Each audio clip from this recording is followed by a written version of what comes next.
Shalom, giving all praise to Yahweh Shalom, Shalom, Kakadash, Shalom to the hopeful elect out there. I'm going to entitle this video, The U.S. and Canada to Invade Haiti. I'm going to give you some more titles. There's more to this. Deuteronomy 28:62. And you know I'm bringing that up. And 7 women shall take hold of 1 man. So let's see how far we go with this. So, and this is not so much in the mainstream media, MSM, but what they want to do, the U.S.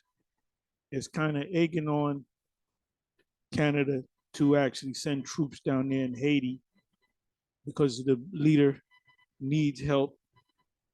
The puppet leader needs help. You have gangs that are taking control of Haiti. So this should be talked about among all the camps.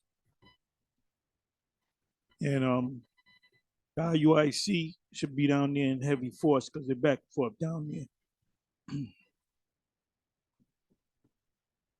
So this should be talked about in all of Israel. Anyway, I'll read part of this. What I did was I did a word find for the word Haiti. So it comes up 9 times in this article. And this is as of a couple of hours ago. Okay, well, actually a day ago. March 23rd, 2023.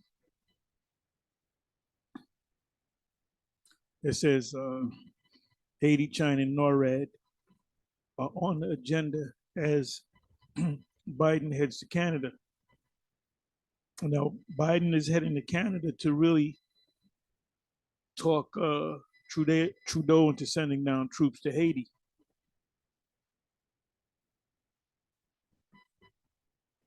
So I'm just going to jump around.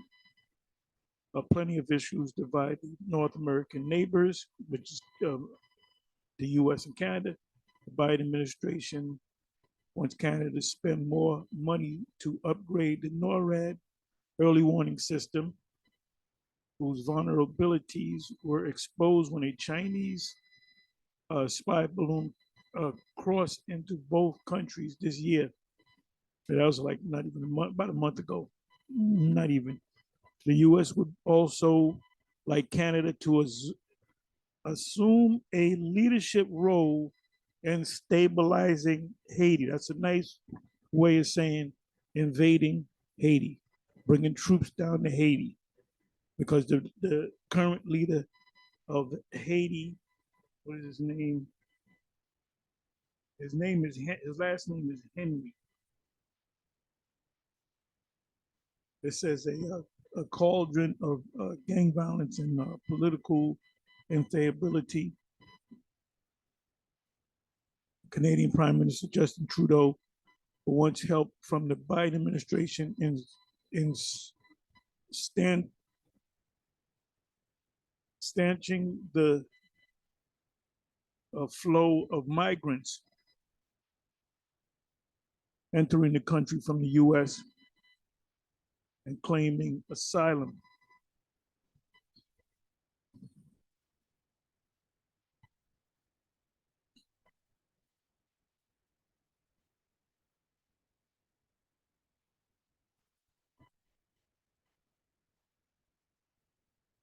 Focus on Russia's invasion of Ukraine and China's growing influence on the world stage.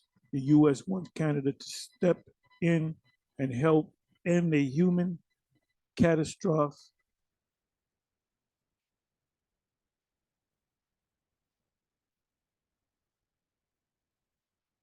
unfolding into the Caribbean. Haiti is at risk of becoming a failed state, meaning they going for the leader that was set up by the U.S. Kidnappings, murders, and rapes have been rising as the country reels from gang violence. Trudeau, however, has been reluctant to deploy troops and bolster the Haitian government. So really, it was the U.S. that wants Canada to go down there. So when the blame game goes around, they can say, "Oh, well, that's Canadian troops. That's not U.S. troops." And you'll definitely hear from the Russian authorities about the hypocrisy of the fact that they call Russian invaders to Ukraine, and so they'll use the fact that, well, wait a minute, the U.S. is down there in Haiti. That's a sovereign country. You're sending your troops down there in Haiti. And let's not forget Panama. There's a movie out, documentary called The Panama Deception, where it used to be on YouTube. You put that, type in Panama Deception, it'll be a bunch of sites, playing that movie on YouTube years back. You can't find it on YouTube anymore because it makes the U.S. look bad, because that was clearly an invasion. I mean, if you search hard enough, maybe Odyssey has it, maybe what is this other site? A Rumble, maybe one of those other um, video platforms might have it, but it shows you the brutality of war, and they really came against the civilians. It says their nakedness shall be shown, their shame shall be seen. It says, and they see the U.S. is in a situation where they can't get out of, because what they're doing is they're fulfilling prophecy. It said Trudeau, however, has been reluctant to deploy troops and bolster the Haitian government. So if you watch the news today, tomorrow, next week, you'll hear or may not hear of a meeting between the U.S. President Biden and the Canadian President Trudeau.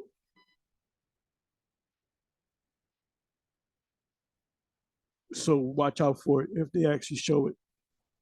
I don't know if he's up there. I believe the president is up there right now. I don't know how long has he come back. I don't know. Anyway, it says Trudeau, however, has been reluctant to deploy troops and bolster the Haitian government.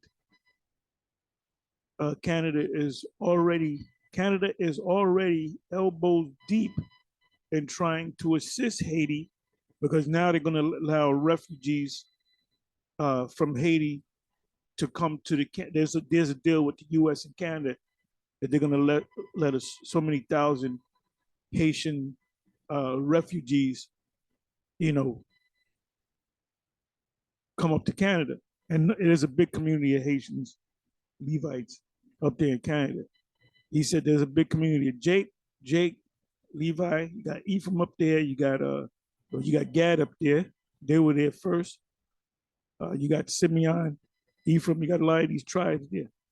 Benjamin. It says he said last month it has sent two naval ships, that's warships, to Haiti, a gesture that falls short of the U.S. or Canadian-led military intervention, nice way of saying invasion, that Haitian Prime Minister Ariel Henry has requested. He's the puppet. Let's read a little bit more. It says, I'm hopeful that Canada will be able to step in and take some leadership in Haiti, because that will matter in Washington. Gordon Giffen, a former U.S. ambassador to Canada, said at a news briefing, taking that one off our menu, something that we got enough problems, man. So we need y'all to kind of step on in. And if Canada actually goes down there and sends massive troops down there, U.S. will have to get involved. Menu would be a big help to the U.S. administration. We want you guys to go to war. So, I mean, that's in the news. What else did I say I wanted to get into? Oh, yes. Let me see. Okay, right here, the debate between Dr. Brown and priest, high priest, Grand Poobah, whatever you want to call him, Alizar. I saw some of it, and I kind of went to something else. It opened up with Dr. Brown. He he, put out there all kind of proof that we're not the people, which was very weak. And then Alizar came in and he opened up with the scriptures.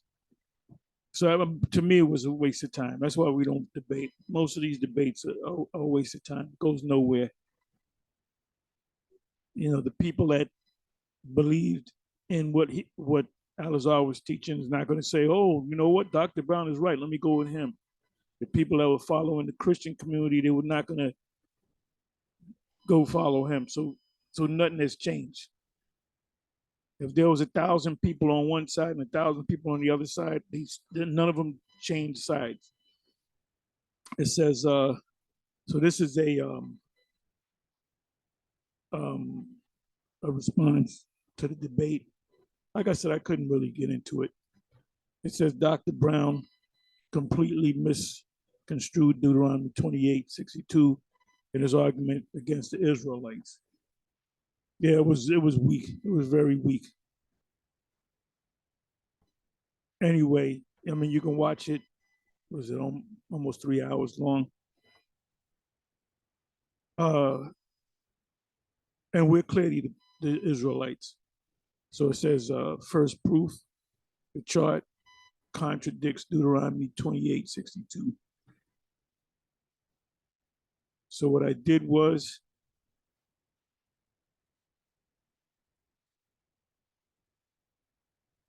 Deuteronomy 28:62 are the curses. And by the way, what these guys teach, Vocab Malone, Dr. Brown, and the rest of them, they basically teach that and correct me if I'm wrong, that Deuteronomy 28, the curse part, I'm starting at the 15 verses, 15, 16 verse, 15 verse. First 14, 15 verses are blessings, and then you got the curses, which are like more than triple the the blessings. Most are gonna put a lot of curses on you. Now, what they say is that all the curses are talking about one incident. It was talking about the Assyrians. Yes, it was during the time. No. The scriptures say under these nations. Let me do this. So us going into captivity and slavery, being brought over here in cargo slave ships, is that part of the cursings of Deuteronomy 28? Yes, it is.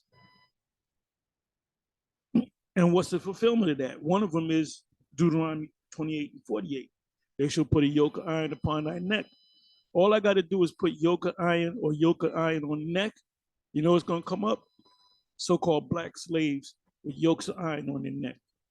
You're not going to have Assyrian, the Assyrian captivity of the Israelites with yokes on their necks, even though that's in the scriptures.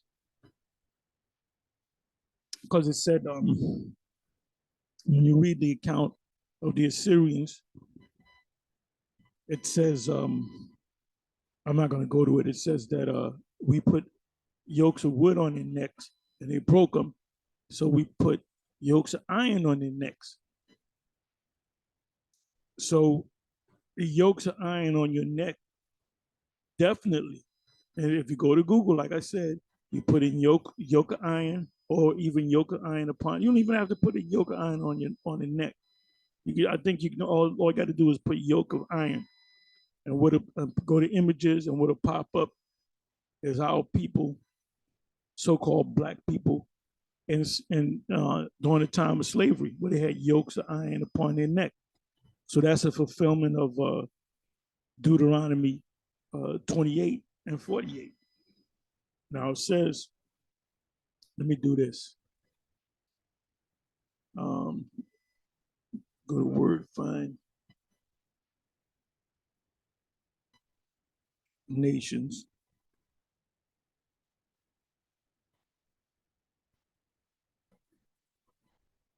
Okay, nations is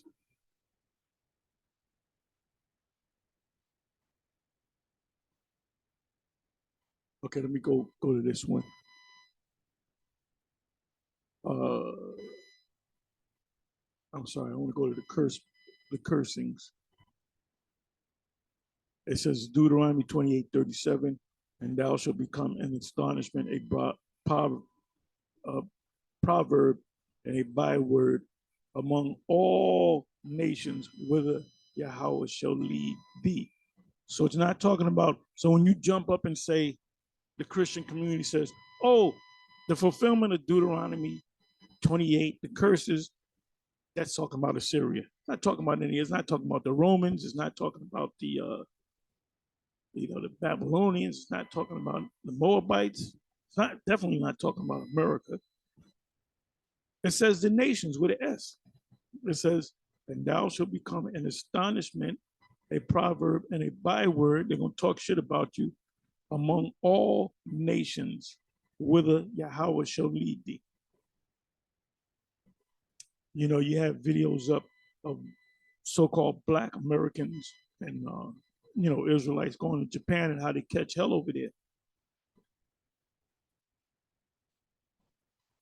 65th verse, and among these nations, S. So when vocab jumped up and said, well, that's talking about the fulfillment of what the Syrians did. No, it's talking about every nation, including America. It says, and among these nations, with an S, plural, shalt thou find no ease, neither shall the sole of thy foot have rest, but Yahweh shall give thee there a trembling heart and a failing of eyes and a sorrow of mind. That took place in hardcore slavery, but it still takes place to this day. Anytime a police officer is right behind you, your blood pressure goes up because you think he's gonna pull you over. That happened to me 2 days ago.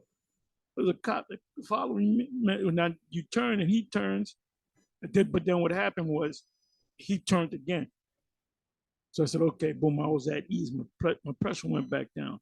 But if I was to be pulled over, I was, how you doing, officer? Here's my credentials.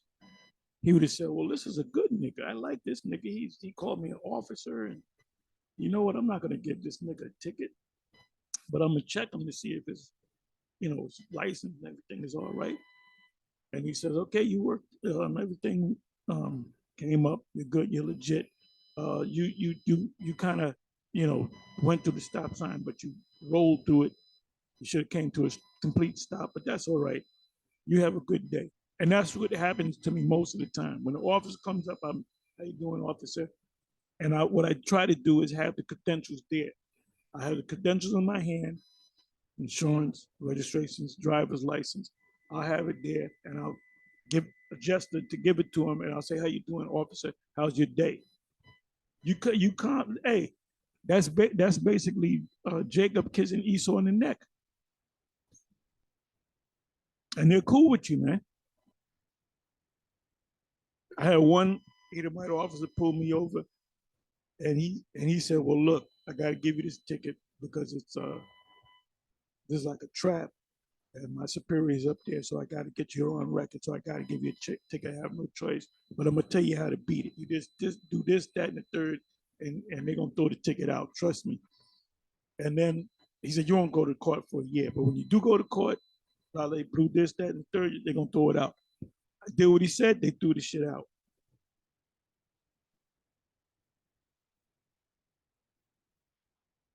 Um, so anyway, let me see. Let me come back over here.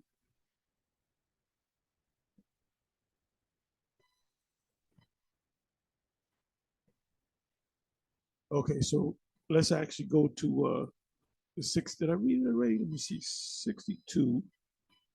Let's go to 62, 62nd verse.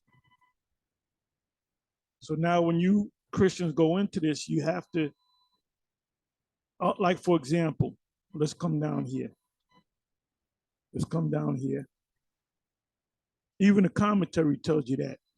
It mentions the Assyrians and it mentions the Romans, but especially the Roman Empire. When you go to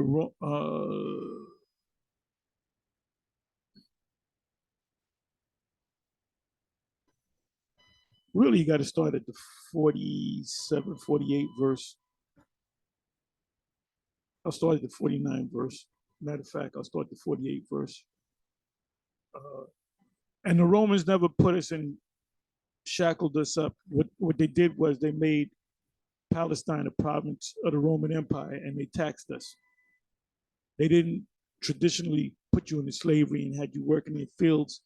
They tax you. They said you can have your fields, you can do this, but you got to pay a tax. But what they ultimately did during the time of Vespasian, Titus, they took our stuff.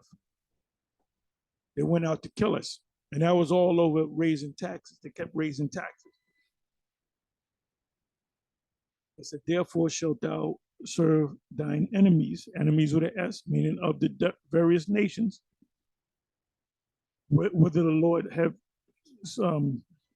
sent thee, which the Lord Yahweh shall send against thee, not just one nation, in hunger and the earth, thirst and in nakedness and in the want of all things. And that's us now in America. We don't have farms. Everything we got to get from this man system. And he shall put a yoke of iron upon thy neck until he have destroyed thee. Now, when did that happen? When did that last happen? In a big way. Go back about 100 some odd years, and you had Jakes that were shackled up, chains in them, on them, yokes of iron on their neck, until he have destroyed thee. The Lord Yahweh shall bring a nation against thee from far, from the end of the earth. What does it mean by the end of the earth? The other side of the earth. So now scholars will say, well, that's the Roman Empire. And you're right, but it's actually talking about over here, the Americas, the transatlantic slave trade. Because where did they come from? They come from the other side of the earth.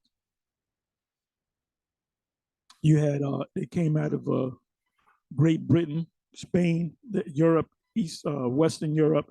They went down to West Africa, got slaves, dropped off goods, went to the Americas, dropped off the slaves, got other goods, and went back to Western Europe. And that's the first thing that Columbus did when he came over here. He took 500 of the natives of America and sent them back in boats to go into slavery. He said these people will make good slaves. But he came in the name of Christianity, but he said these people will make good slaves. He said, I confess I have not put down my sword, not even an hour. So he was doing a lot of killing, and his men was doing a lot of killing. If you didn't bow down to the white Jesus, you got put to death. And that's what they pushed you in slavery. That's why you got bird-brained Negroes that go to church to this day. They don't realize that church that you're going to was set up by the slave master. We call it plantation Christianity. That's why we have zero respect for any of you Jakes out there. You are persona non gratas. It says, the Lord Yahweh shall bring a nation against thee from far, from the end of the earth, as swift as the eagle flieth. The Romans' animalistic symbol is the eagle. America's animalistic symbol is the eagle. A nation whose tongue thou shalt not understand. We didn't understand the Roman language, and we didn't understand English. A nation of fierce countenance, which shall not regard the person of the old, nor show favor to the young. That happens today. That happened in Rome, ancient pagan Rome. And he shall eat the fruit of thy cattle, and the fruit of thy land. That was talking about our land in Israel. They took the cattle and they took the land until thou be destroyed, which also shall. And then you come bring it up to America. We had land. The majority of these jakes up here in the north, they all got roots down in the south, including myself, and they all bragged about the land that they had. Okay, well, if you had all that land, why did you leave that land? The man was fucking with you, man. The land wasn't being blessed. Oh, I got land down south. It says which also shall not leave thee either corn, wine. Now that's obviously talking about Palestine, Israel. We're talking 2,000 years ago, or the increase of thy kind, or flocks of thy sheep, until he have destroyed thee. 52nd verse, and he shall besiege thee in all thy gates. Now that happened in other captivities, but that right here, you go to these scholars, they'll tell you it's especially talking about the Roman experience when the pagan Romans took us down. 70 AD. These are the days of vengeance, Luke 21. It says, and he shall besiege thee in all thy gates until thy high and fenced walls come down. That's talking about the Romans. 70 AD, wherein thou treadest throughout all thy land, and he shall besiege thee in all thy gates throughout all thy land, which the Lord thy power hath given thee. That's our land. Not talking about America, but in certain verses talking about America. And thou shalt eat the fruit of thy own body. That's cannibalism. And the flesh of thy sons. And that happened not only in Rome, but that happened in other captivities in the past. But this right here is focusing on the Roman, when the Romans are doing it, time of Titus besieged Palestine, Israel, and thy daughters, which the Lord thy power hath given thee in the siege, and in the straitness wherein thine enemies, the Romans, shall distress thee.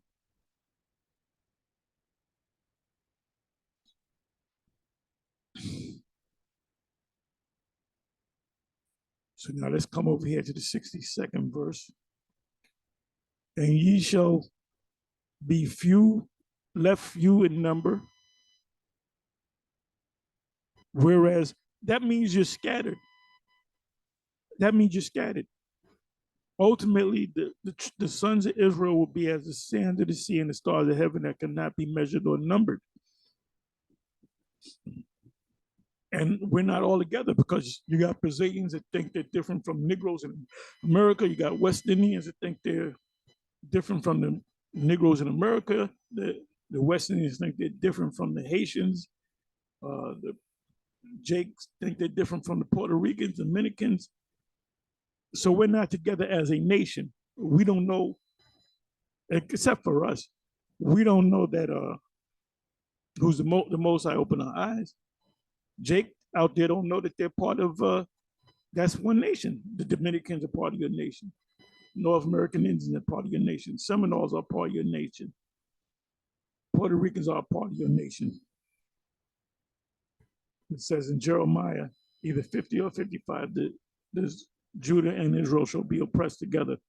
When did that happen? When there was a great split during the time of, or before Daniel. That's happening right now. Jeremiah chapter 50 and Jeremiah chapter 51 is talking about now the captivity that we're in the modern world.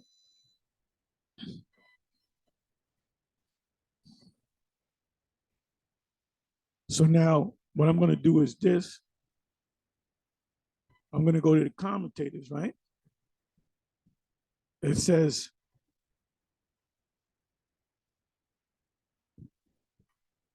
the 7 women seven women shall take hold of one man. I'll go into that in another video because this is getting kind of long. I don't want to make this too long.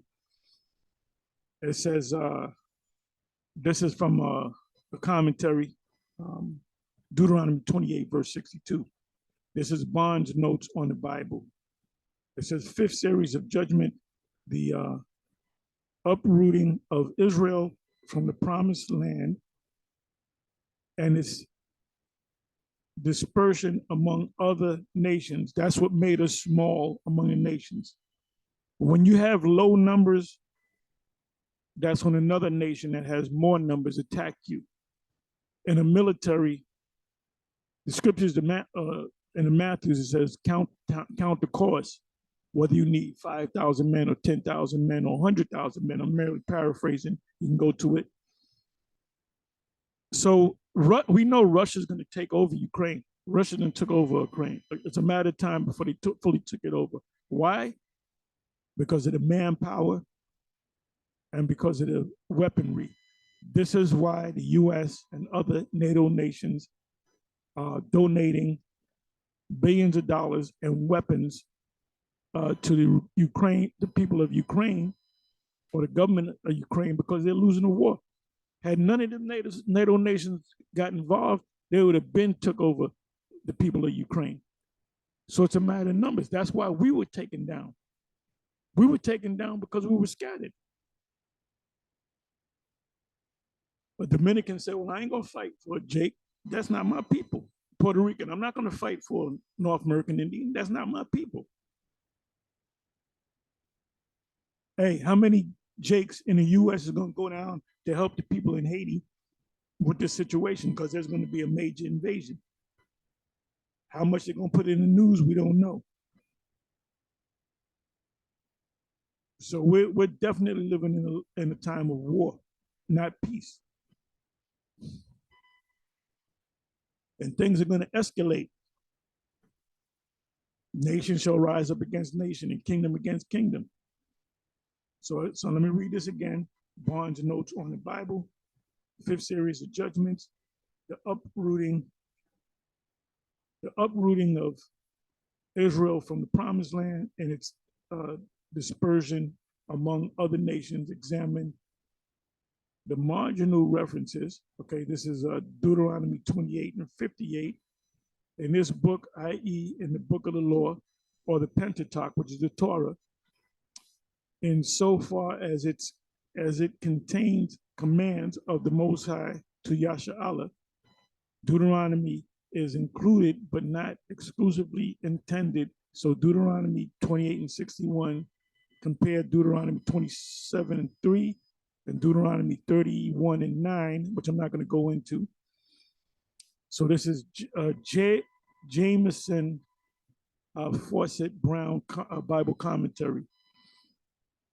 62, Deuteronomy 28 and 62, ye shall be left few in number. There has been ever since the destruction of Jerusalem, 70 AD, only, and they were left few in number.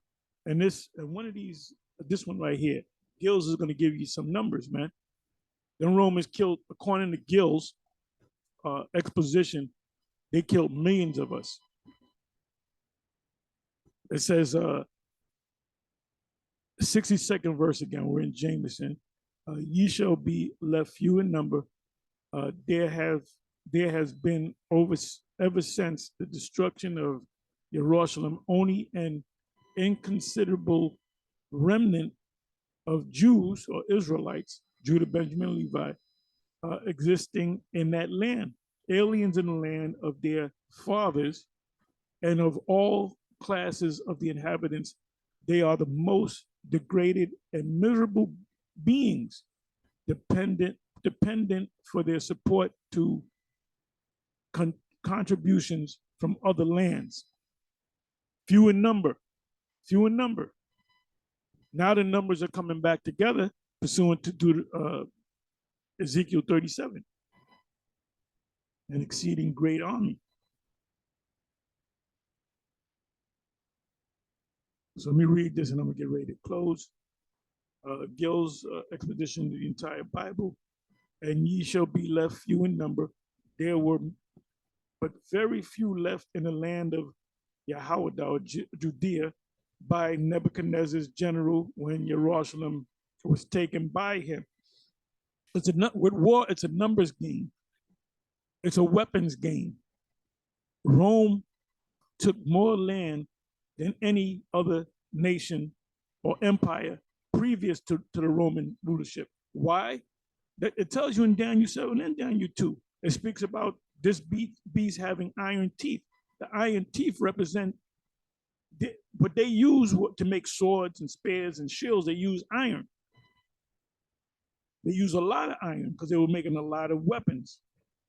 It says, and these were of the poorest sort and were left for vine dressers and husbandmen, farmers. Jeremiah 39 and 10. I'm not going to read that. And how much they were, give me a second. And how much they were reduced by the Romans, few in number, Deuteronomy 28 and 62. The Byzantine Empire was destroyed because of that plague, the pneumonic and the bubonic plague, which is the same plague.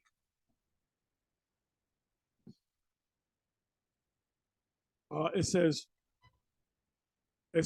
were reduced by the Romans will appear by the accounts Josephus gives of those that were slain, the Israelites that were slain and made prisoners by them, because some of them were put were in prison.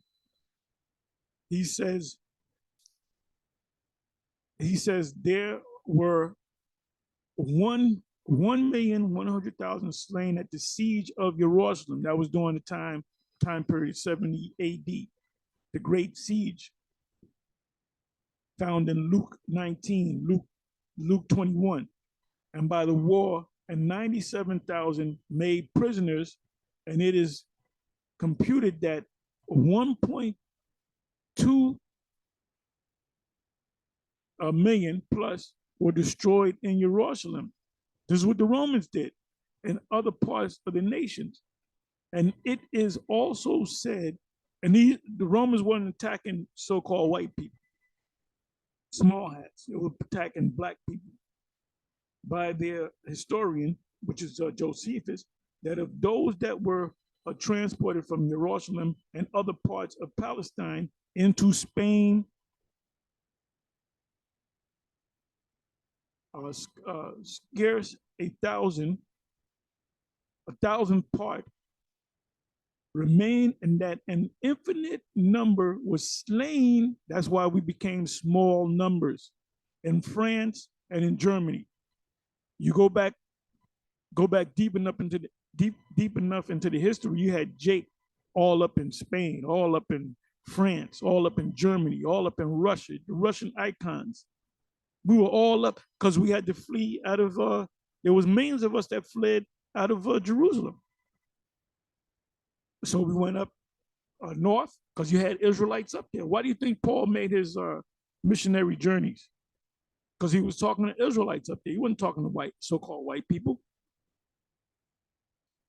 And so you're going to have a lot of our people that come out of Germany, come out of France, come out of Spain, come out of Russia, come out of all these various places, Ireland, England, that may look like Edomites, but are in fact Israelites.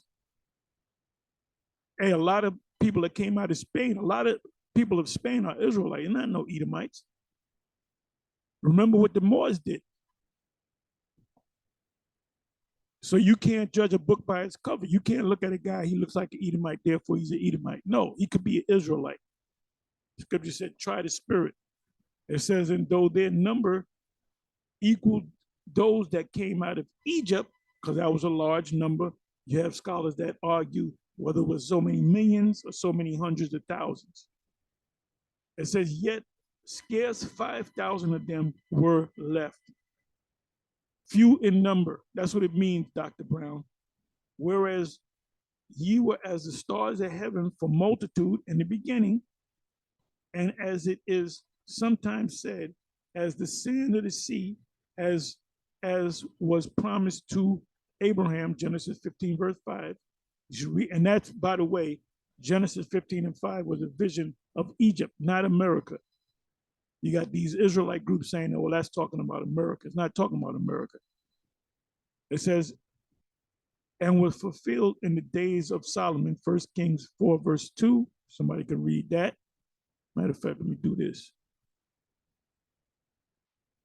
Because thou wouldest not obey the voice of the Lord thy power. Now, when you go back to Deuteronomy 28, what does it mention? Among all these nations where the Lord shall lead you. So any Christian that says, oh, that's talking about the fulfillment of Assyria, then you laugh at him. He's a joke. He's a joke. It says, because thou would have not obeyed the voice of the Lord thy power in his laws and by his prophets, because the most important man right now are the prophets, and especially by the voice of the true Messiah, Yahushua HaMashiach, and his everlasting gospel, of whom it is said, today, if ye will hear his voice, today, if ye will hear his voice. Hebrews 3, verse 7. I'm not going to read that. Anyway, like I said, I'm not going to go into